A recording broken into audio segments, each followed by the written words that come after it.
Let this be equation 2. From equation 2, we can write the relation between the time period of a pendulum and acceleration due to gravity as the time period of a simple pendulum is inversely proportional to the square root of acceleration due to gravity, provided the length of the pendulum is constant. That is, t is inversely proportional to square root of g. This relation is referred to as the fourth law of the simple pendulum. Since the time period of a simple pendulum depends on its length and acceleration due to gravity at a given place, it is used to measure time in clocks that work on the principle of the simple pendulum.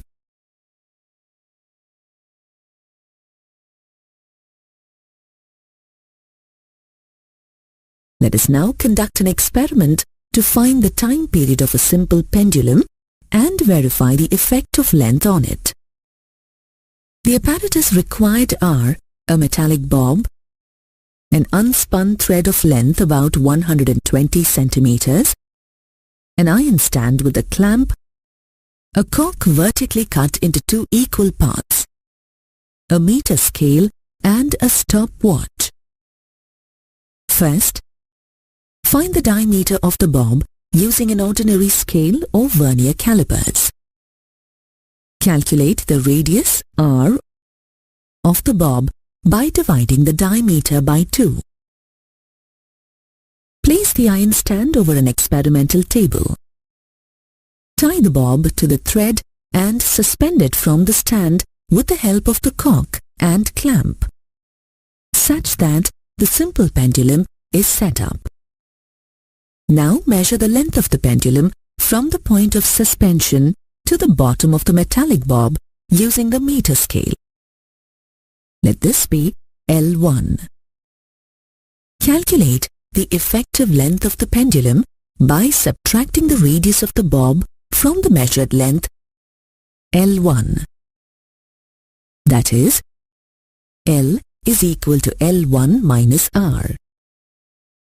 Pull the bob of the pendulum to one side such that it makes an angle of about 5 to 10 degrees with the vertical, and then release it. Start the stopwatch when the bob of the pendulum is at one of the extreme positions. Count 20 oscillations and stop the stopwatch. Note down the time taken for 20 oscillations. Let this be T. Here, the time taken for 20 oscillations is noted to minimize the error in calculating the time taken for one oscillation. Time period T1 is equal to the time taken for 20 oscillations divided by 20.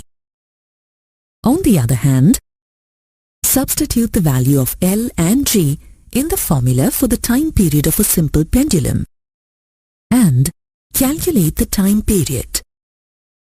Compare the experimental value and the calculated value of time period. It is observed that the two values are approximately equal.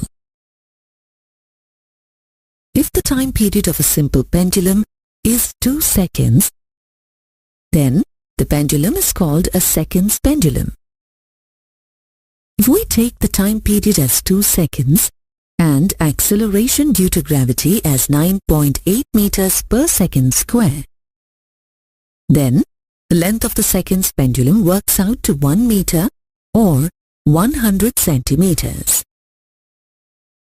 On squaring the equation for the time period of a simple pendulum, we get T square is equal to 4 pi square into L by G. At a given place, acceleration due to gravity G is constant, and therefore 4 pi square is also constant.